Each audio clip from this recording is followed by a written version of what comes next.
Good afternoon. My today's guest is Dr. Pierre Ouimet, the assistant professor of University of Regina. Good afternoon. Good afternoon. Yeah, according to the format of our show at the beginning, I introduce our guest, and I will try to share my computer. I think I can do that. And then I'll just briefly, whatever I found, and then I will introduce that, and then I will ask my questions. Let's see.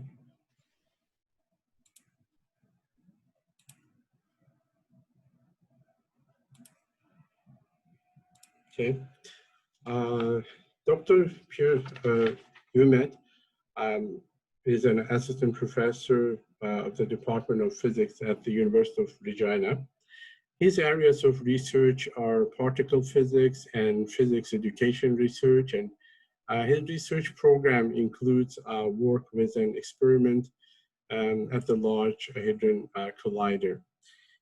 Dr. Ouimet obtained his bachelor degree in physics at the University of Alberta in 1998, and his PhD in physics at the University of Regina in 2005. From 2005 to our days, he occupied a primarily teaching focused position before transitioning to an assistant professorship.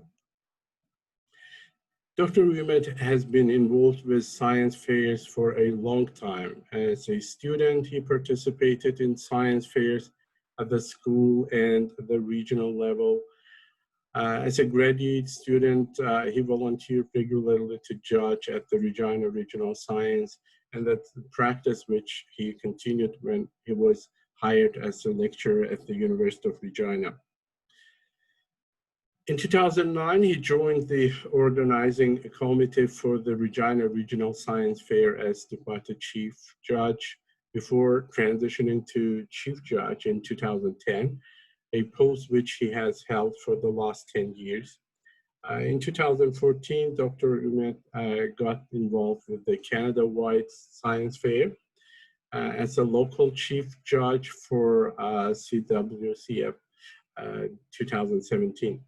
In 2017, Canada-wide was held at the University of Regina, and Dr. Ouimet assumed a primary responsibility for judge recruitment for this national event. Dr. Ouimet continued to be involved in CWSF and helped organize judging for the fairs in 2018 and 2019. In 2018, he was also invited as an outside judge at the Yakutia International Science Games in Yakutia, Russian Federation. Just from my end, I want to note that the Yakutia is the coldest place in Russia. So I know that place a little bit. I think now I will stop sharing my screen, and I will start questioning my guests. All right. Now. Before we move on to questions, I do want to make a comment about Yakutia. Oh, it's a lovely place. Very lovely place. But when I was there in summer, they were having a massive heat wave, and it was over 30 degrees Celsius. They probably consider that you're from Canada. So they try to show the best. Yeah, I know that it's a in the university. I had a classmate from Yakutia. So yeah. How are you, sir? I'm all right. Days? Okay, good. Trying to stay out of trouble. Yeah. I don't want to make secret that I mean, we've known each other for several years, and first time I met the science fair event when my daughter, she was in school, grade 2 or grade 3, and that was a in King Edward School in Edmonton. I remember my daughter, she designed kind of like simple circuit, electrical circuit, and she was kind of turning it on and turning off. But she was so excited. She was telling the all guests all the details. At the end of the day, she got sick, and 2 days she kind of lost her voice. But she was really excited. And then my son joined his sister. And again, they really were excited. They were doing some science fair project that was web design project, web-based project. They participated. They even won some money, and I don't know, $100 or something. And they were very happy, proud that they made money using their intellect. Then in 2017, I was honored and pleased to participate in your science fair, first time. I was a judge, and it was really interesting. But what I noticed that the people or organizers of science fairs, they are kind of very enthusiastic, and I would say kind of crazy people in good meaning of this word. What has brought you to this science fair, this word? I noticed that it's something different word. Well, the idea, I suppose, is that I'm passionate about what I do, which is physics, and I want to kind of share that and to help other people see that maybe science in general, science and engineering and medical research is a place that they can fit and belong in as well. And so for me, really, it's about people discovering discovery, if you maybe get my meaning. One of the things that is really particularly unique about science fair, you go to school and you take your biology classes, your chemistry classes, your math classes, your physics classes, and you're given assignments and problems to solve and things to do where people already kind of think they know the answer. But the science fair is different. You have a project that you maybe want to do. And as you're doing that project, you might realize that the project you thought you were doing is not in fact going to work, but something else is. And so the project changes. It's a living thing. It changes. It becomes something that you didn't think it would be. You might do your experiment and realize that your hypothesis is wrong. Or you might do your experiment and realize that your method is not going to work. All of these things are characteristic of research. And they're very different from being in a class and giving your teacher or your professor the answer you think they want.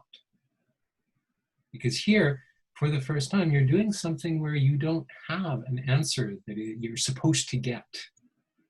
This is your project. This is your science fair project.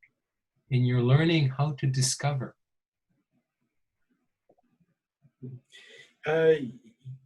Again, I was really pleased to communicate with those participants in your science fair in Regina. And first of all, I mean, it's always a pleasure to meet very smart young people. It's itself is a pleasure just to communicate with them. And they all told me that they are going to do something. They are going to continue, and most likely they wanted to become a scientist. Mostly they were thinking. Do you kind of like to follow those young people?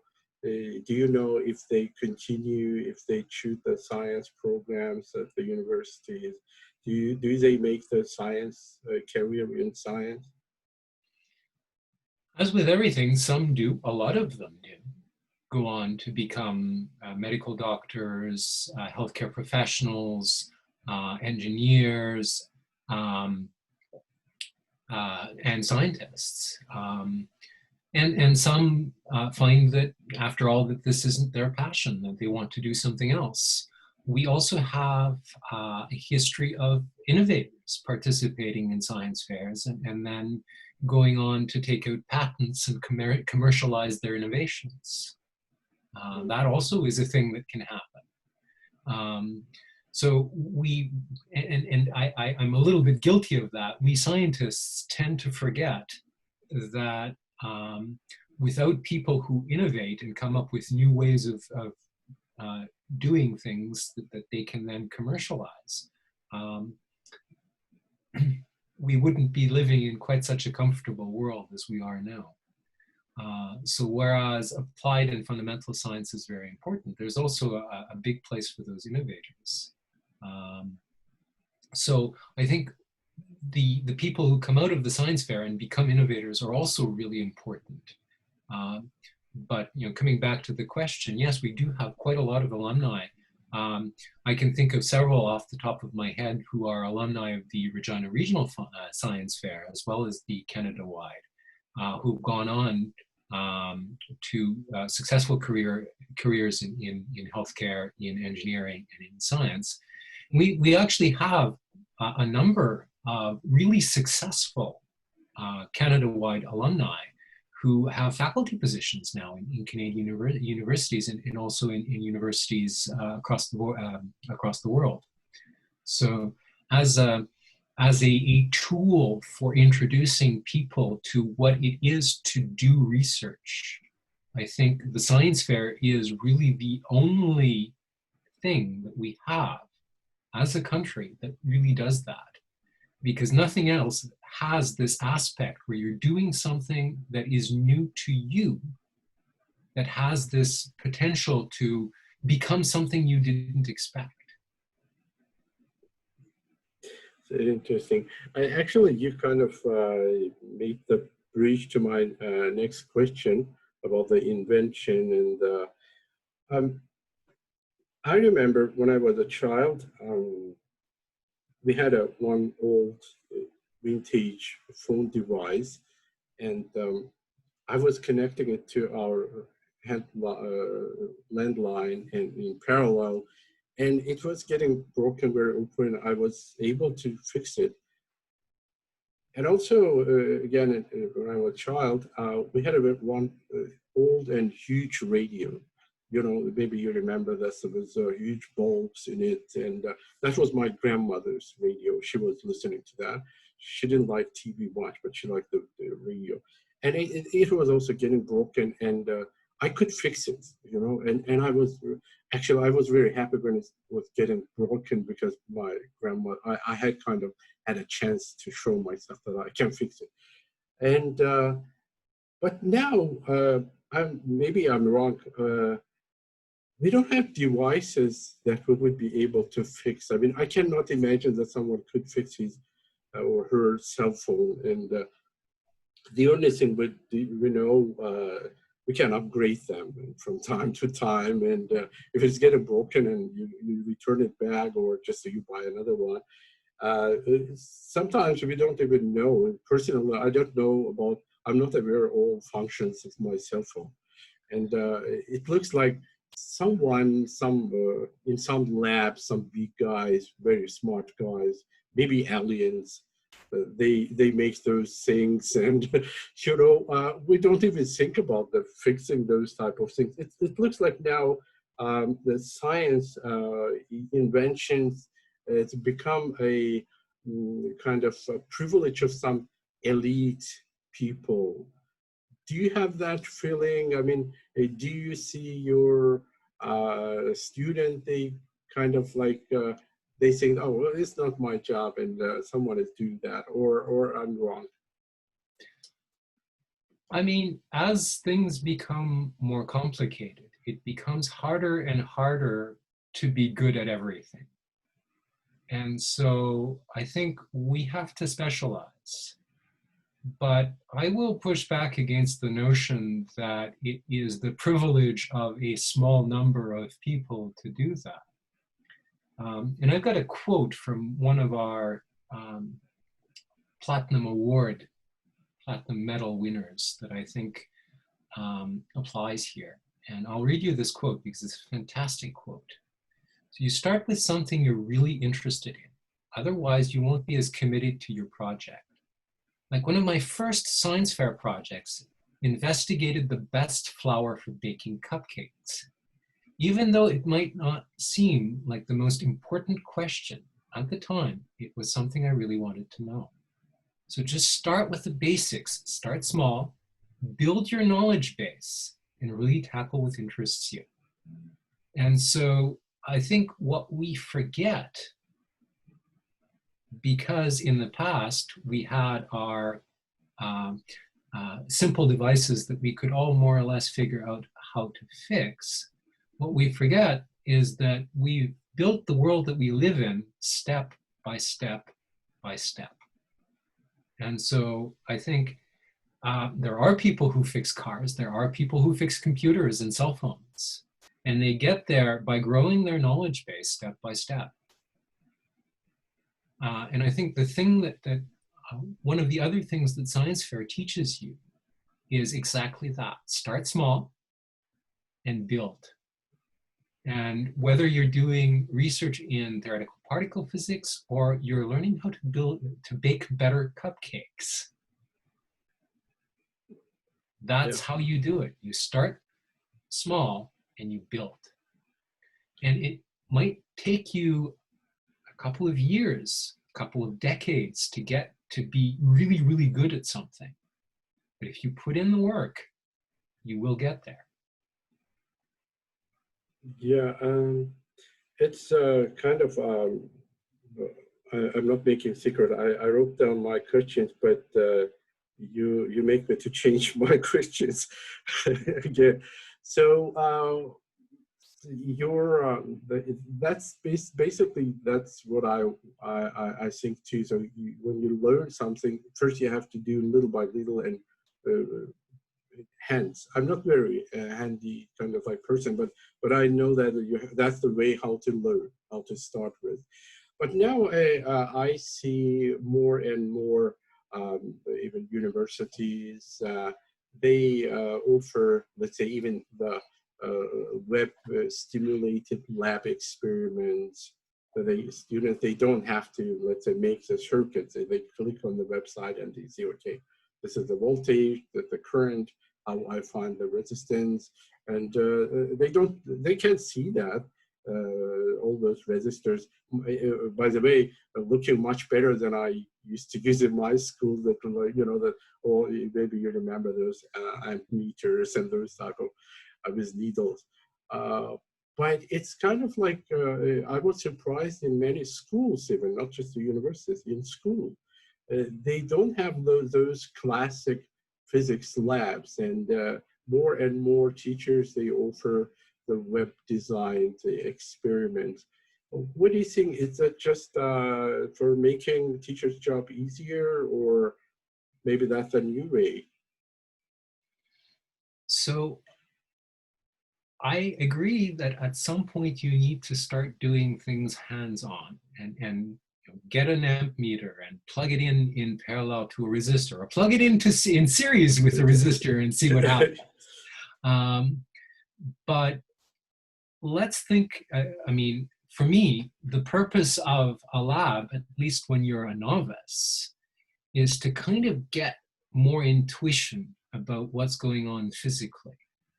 And there's actually a certain amount of literature that shows that students who are really getting started don't benefit as much from hands-on experiments because there's just too much stuff. You know, they have to learn how to use the amp meter. They have to learn how to read the amp meter. Maybe they have to learn how to read an oscilloscope. And between you and me, I've got a PhD in physics. I still don't know how to use an oscilloscope properly. I have colleagues who know how to do this, but with my specialization is theoretical physics. I don't know how to read it. Well, I can read an oscilloscope, but I don't really know how to use it. And so all of those extra things, you know, learning how to read a vernier caliper, all of those extra things are on top of trying to learn the physics. If you, on the other hand, give them a computer-based simulation, they can do things like, oh, let's turn off friction and see what happens. You can do that in simulation. You cannot do that in the real world. Let's turn off air resistance and see what happens. And so they can start to get a little bit more of an intuition as to, okay, in our first year university classes, we keep telling our students we're going to neglect air resistance, but what does that mean physically? How does that actually affect the problem? And we wave our hand and we say, well, it's not going to be a big effect. But the students don't know that. They just know that we're telling us, that we're telling them that. With the simulation, they can actually check that. They can click a box that says turn off air resistance and look at the trajectory of a projectile and see, oh, it just goes a little bit further. Yeah. Yeah, by the way, that's oscilloscope experiment I remember at the university when I was a student. To be honest, it looks like it's really something complicated, because I remember in our group, no one could do that properly. And we asked the lab technician, he helped us, and we just kind of cheated. We copied just, but it's really something complicated that it looks like. Yeah, so I couldn't make my own either. So just well, I cheated. I took an electronics class in my third year, and I passed because my lab partner knew what he was doing. So that's my shameful secret. Yeah, that's for me too, and it's kind of like a confession after 40 years. So it's kind of I cheated.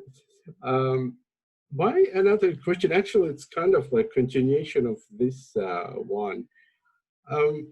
We all were forced to change our teaching format because of the pandemic, and I know that it wasn't easy, and some people are happy with that, some people are not. But you know, I developed the web design physics courses that you teach offline, and I see at the beginning I didn't have too many students, but then every year I get more and more students in those classes, online classes, that's the web design classes. That time I didn't use any Zoom. And I think it existed, but I didn't know about that so much. And now this summer I took the all online. I use the Zoom, but I use a tablet. I use it as a whiteboard. And I see now many students are fine with that. And moreover, I was thinking that if I record my lectures and post on the website, then students will not show up in synchronized lectures live. But I saw no, it's about the same participation that I had in classroom. Doesn't make too much difference. Then I thought maybe it was just time to change our teaching format in general. This pandemic, it became kind of like a trigger, because to be honest, my understanding, I'm not expert in this area, but I think that's the format of teaching that we use. It was invented about 1,000 years ago in Europe, right? And many things have changed since that, and we're talking about holistic teaching methods and even technological format of teaching probably needs to be updated or upgraded. What do you think that after this pandemic is over, I hope it will happen, will we go back to our previous format of teaching, or we kind of past the point of no return? So that's a really interesting question. So let me try to kind of unpack what I see in the question. So we have in the past in North America and in some European institutions as well, used a form of teaching which I think you can call it magisterial teaching if you want to sound fancy. More commonly, it's now called sage on the stage, where somebody stands up in front of an audience and talks. And the real secret of this, and there's actually quite a considerable body of literature that demonstrates this, is that this does not work.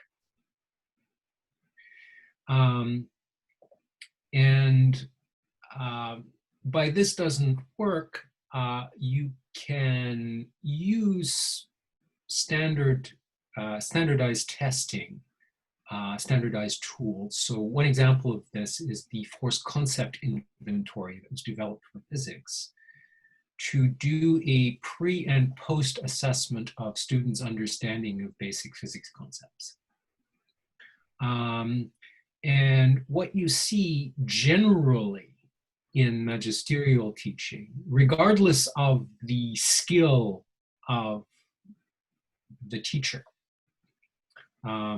So people have looked at classrooms, lectures given by people who've won multiple teaching awards, and looked at classrooms of people who are recognized as being fantastic teachers and compared them to classrooms of people who maybe have work to do on their teaching to improve it. And they've looked at the gains on the force concept inventory, how much better are students after a physics class when compared to before a physics class. And what this has basically demonstrated is that there's really no change. And in some cases, students even actually go backwards. And so they actually lose understanding after a physics class, which is horrible. It is actually exactly the contrary of what you would like to see happening. And so we have basically recognized as a community that this is not something that we should really be doing. And so what does work? Well, what does work much better is small group learning. There are various different methods that you can do. But this idea that you as an expert can somehow open your students' heads and pour knowledge into them is demonstrably false. And so coming back to your question, what should we be doing after or during the pandemic or after the pandemic in terms of format of teaching? So in education research, more and more people are putting forward the idea that learning is not an individual act. It is a social action. It is a process of becoming part of a community. And one of the major issues that online learning has to face is that, and actually this has become a theme for this pandemic, is this feeling of isolation, that we are apart from the others. People need community. They need a sense of belonging. And I myself am a complete introvert. I'm not good with people, but even I, who prefer to be by myself, find the world that we're living in right now to be really quite isolating. And so people who are extroverts find it really, really difficult. And we see part of the consequences of that in what people are calling COVID fatigue. People going out to be social because they need it. And so if we're looking at our students need a community of practice. They need other students to connect with, to become part of the social aspect that is learning. Okay?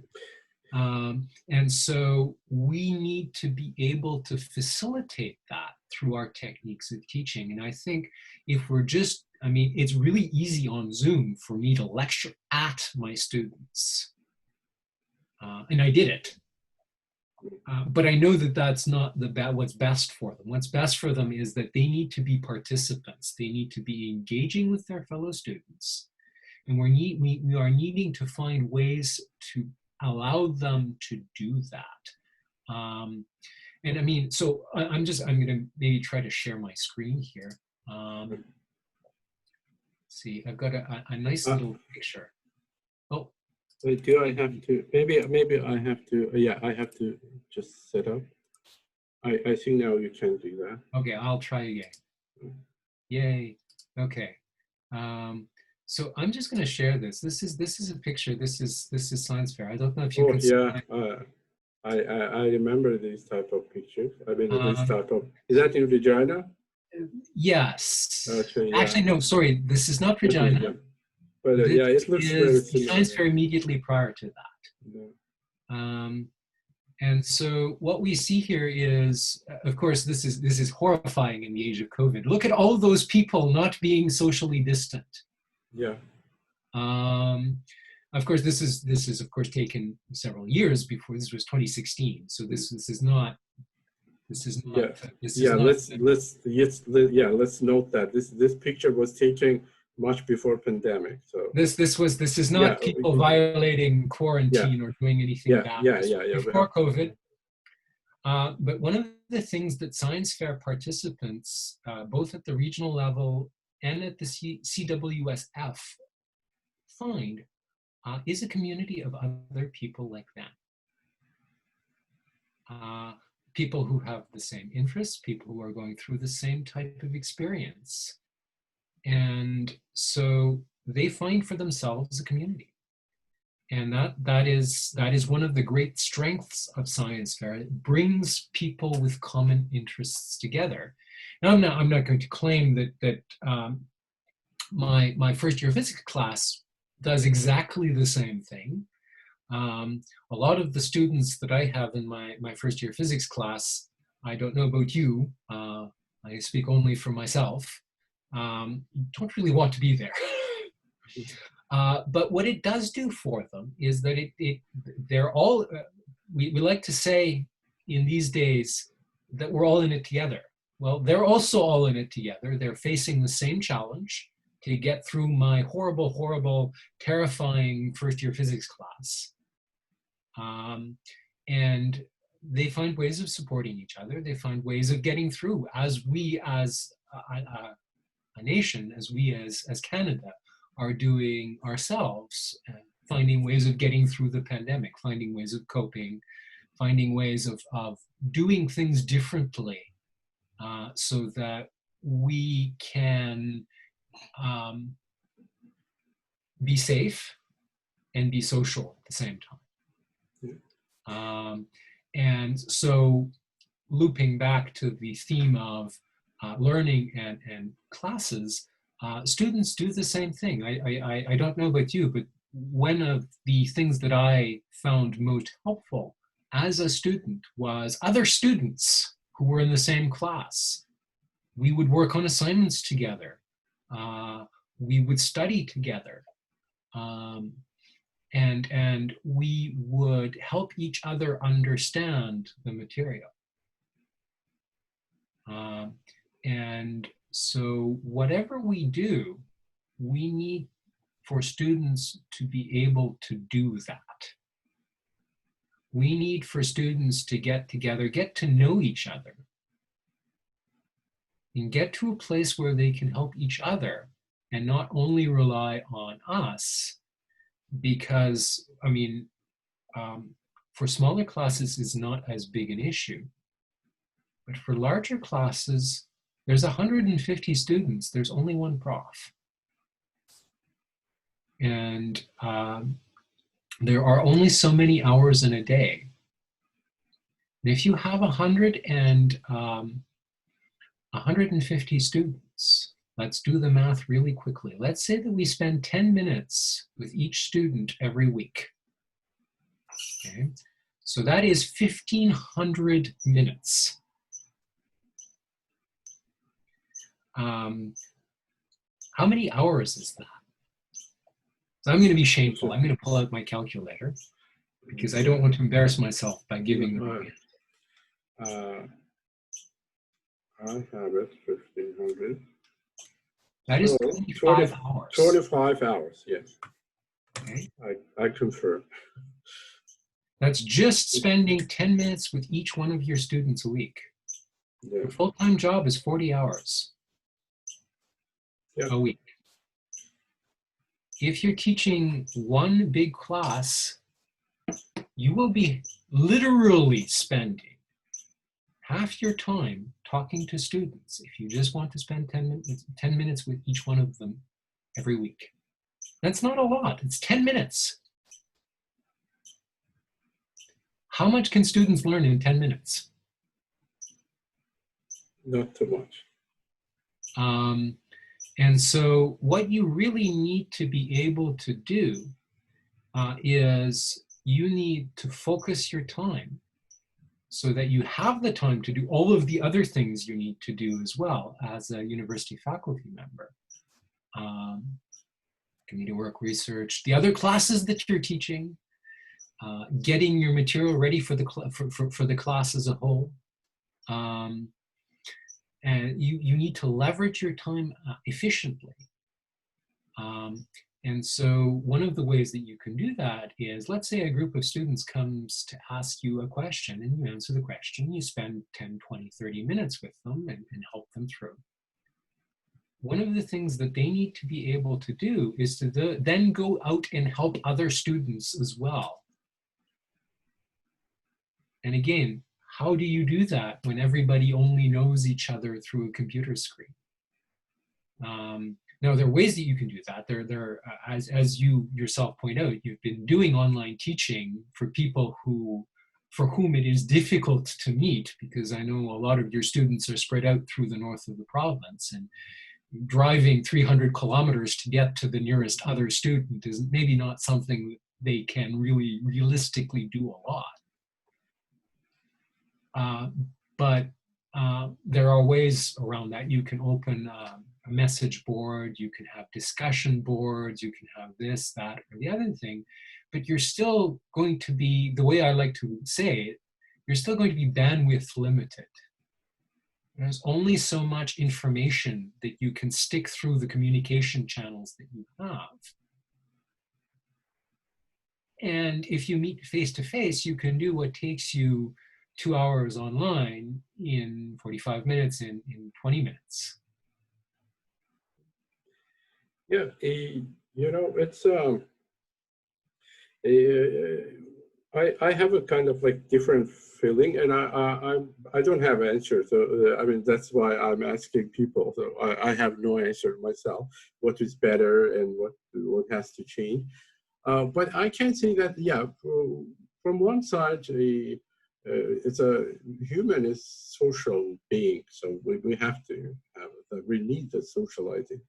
From other side, my feeling is that in this online, within this online course, I personally myself, I'm not talking about students between themselves, but with me, myself and students, we socialized even more actively, even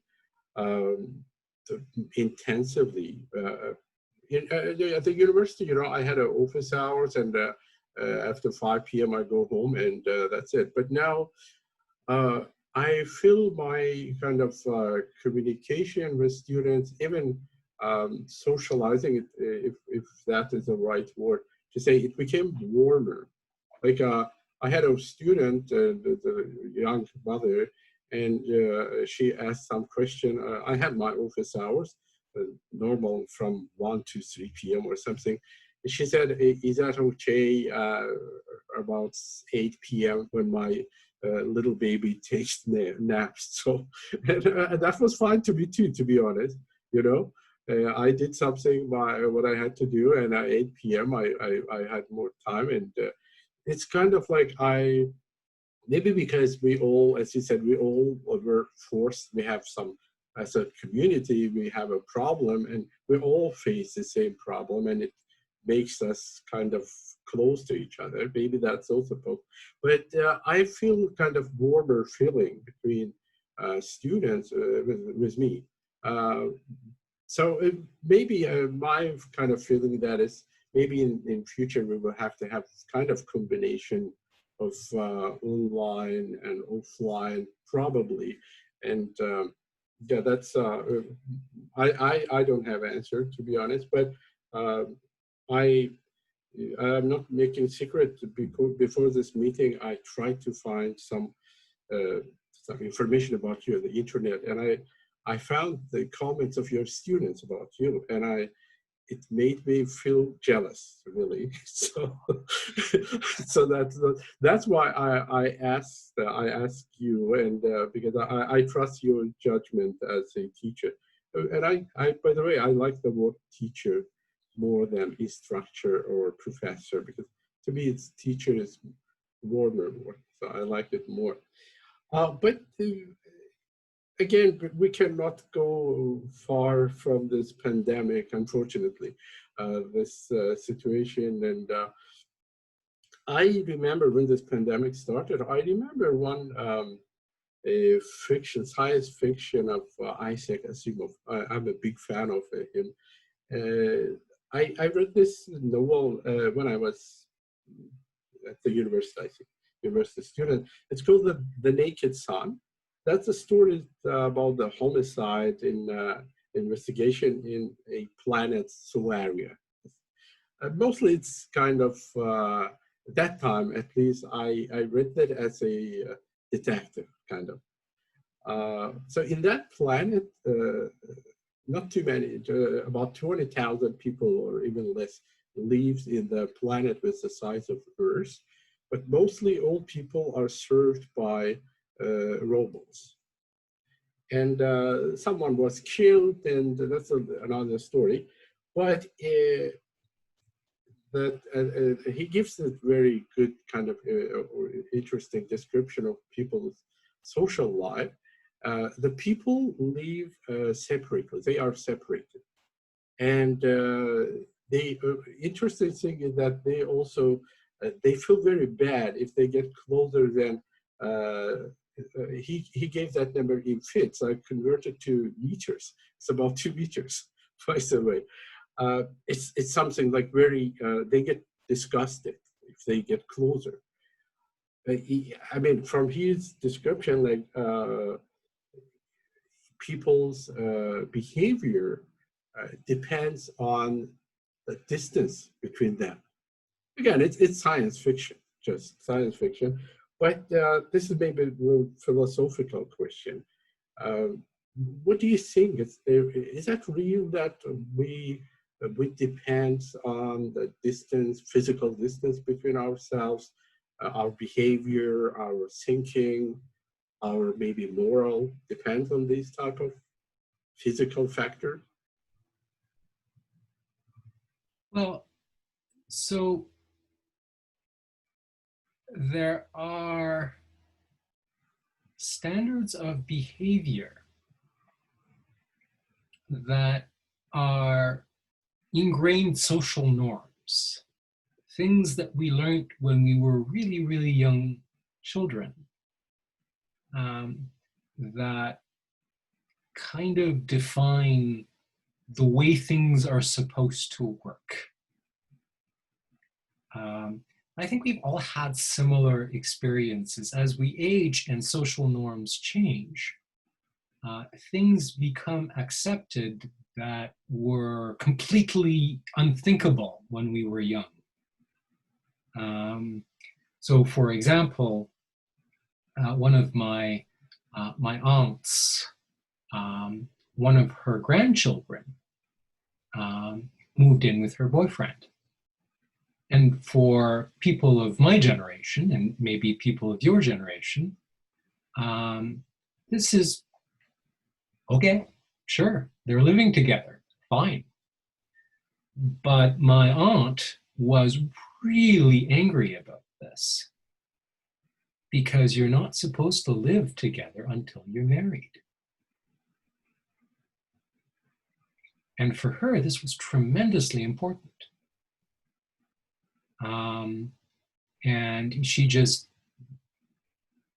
kept coming back to, you should be married. If you want to live together, you should be married. And she just, because that's what she'd learned was the right way of doing this. And that's changed now. Let's look at standards of dress. When 100 years ago, 120 years ago, it would be unthinkable for somebody who identifies as female to be dressed in clothing that didn't make that clear. It wouldn't be allowed for them to be wearing pants, for example. It would be unthinkable. It would be disgusting. That social norm, thankfully, has changed because it was oppressive.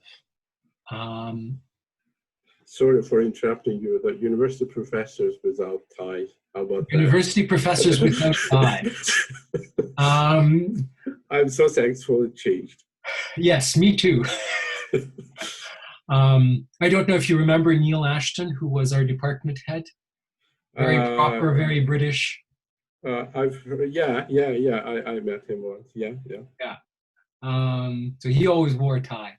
Yeah. Because that was the social norm when he was coming through.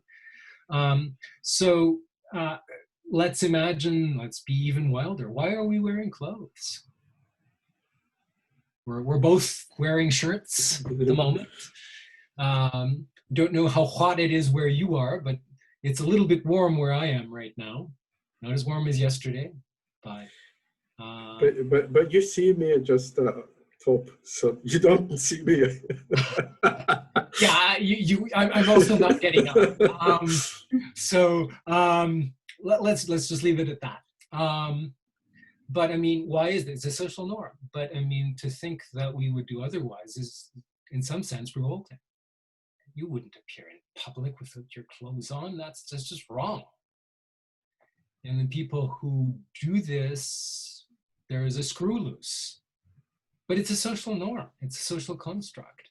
So coming back to what you were saying earlier, yes, we can build a society where it becomes a social norm, that you can't be closer to another human being than 2 meters. And if we ingrain that early enough, then it will become disgusting to get too close to somebody else.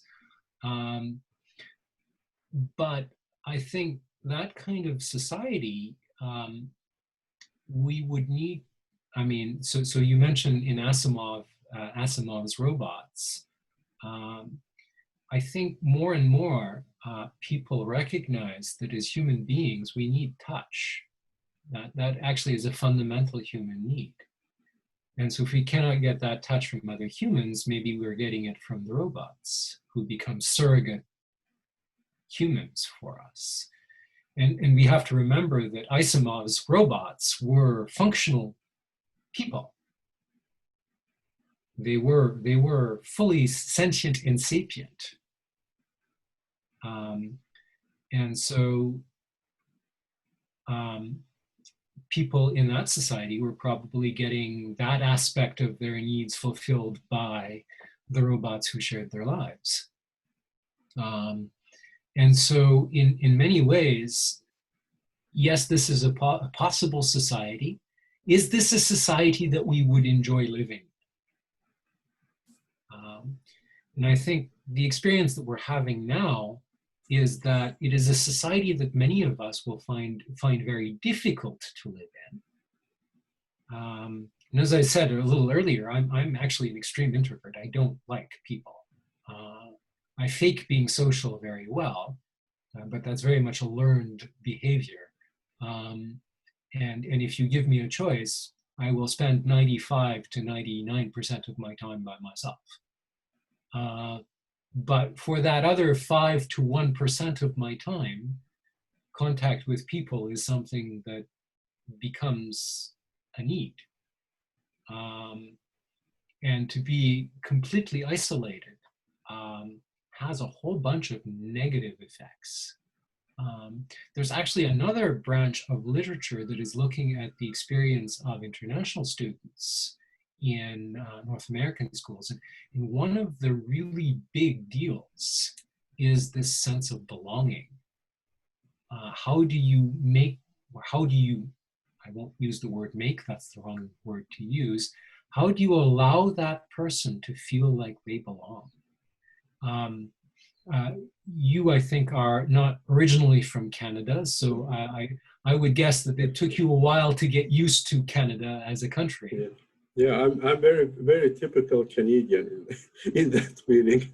I wasn't born in Canada. Absolutely. I'm a very atypical Canadian. Yeah. My ancestors got here a long time ago. Yeah.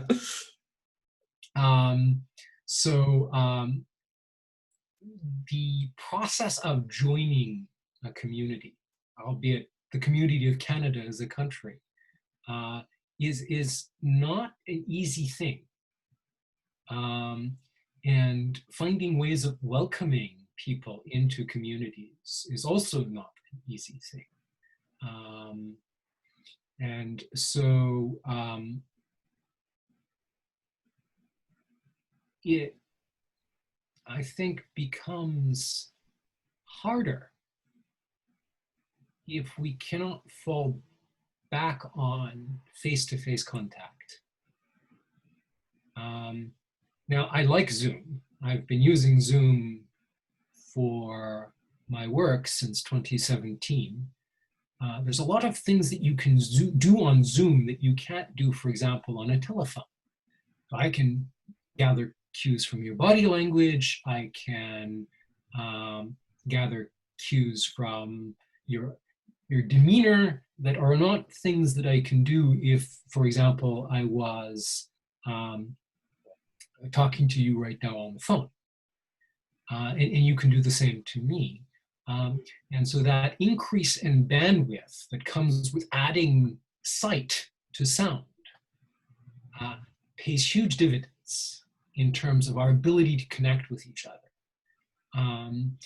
But I mean, coming back to the issue of teaching, the issue of science fair, the issue, all of those kind of underlying themes that I thought we might want to talk about.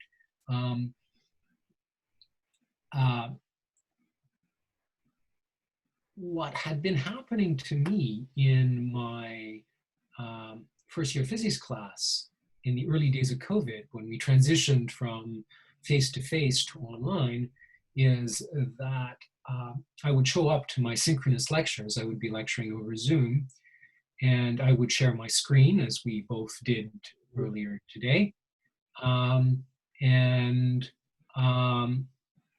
What we would see is I would see myself in a little corner, and then there would be a long column of black screens with names. And maybe occasionally, if I was really lucky, one of my students would decloak and ask a question, and then politely recloak.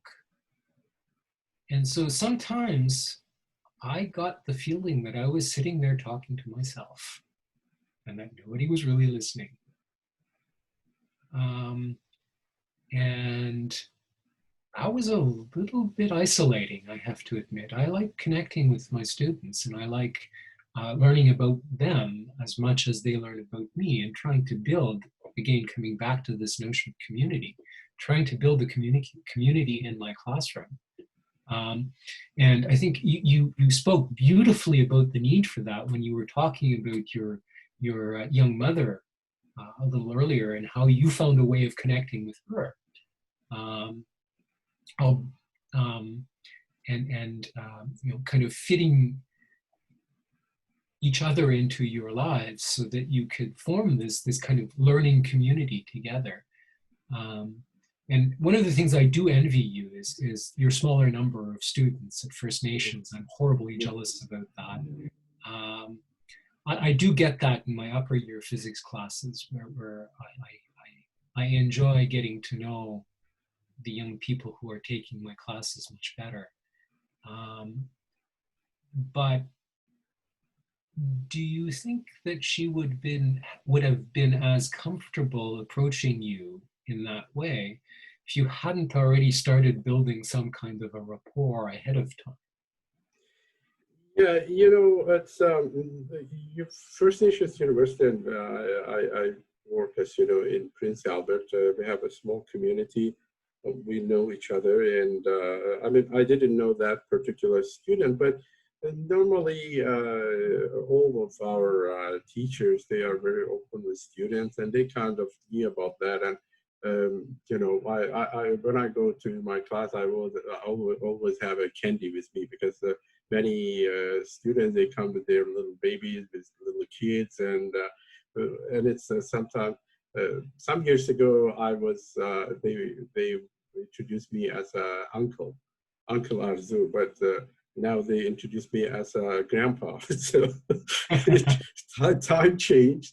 But I tried at the beginning. I explained that, you know, that I try to be, and I have time. I can find a convenient time for you. But what is very interesting observation you gave me that kind of idea to analyze.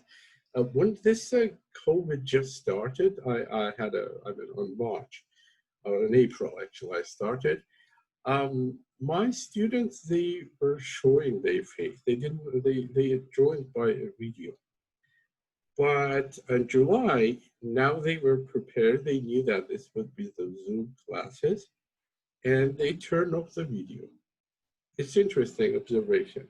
It looks like on April, they were maybe more open. Now, I have the same feeling that sometimes I talk to, you know, I remember when I was a child, I could go to our backyard nighttime and say something, I mean, or read some poetry or whatever. So just to the infinity, you know. Sometimes I had that feeling too. That's at the black box. For some reason, that was the black box, that analogy. Yeah, it was that feeling. But I think that students, I need their faith. They don't need to show themselves, but they used to do that. They could show that. Now things change probably, but yeah. Anyway, it looks like it's something that we can discover even in this situation, we can discover something about ourselves. That Yes. yeah, it's yes. Thank you very much, Pierre. You mentioned that 5% of your lifetime you need communication. I hope our discussion was within that 5%. Oh, absolutely. So we didn't disturb the rest of your 95%. Thank you very much. It was really interesting. To be honest, my format is about 45 minutes, but we've been talking about hours, and I find it so interesting. Really, I hope in future we can continue. Oh, absolutely. Informal discussion. I really enjoyed that.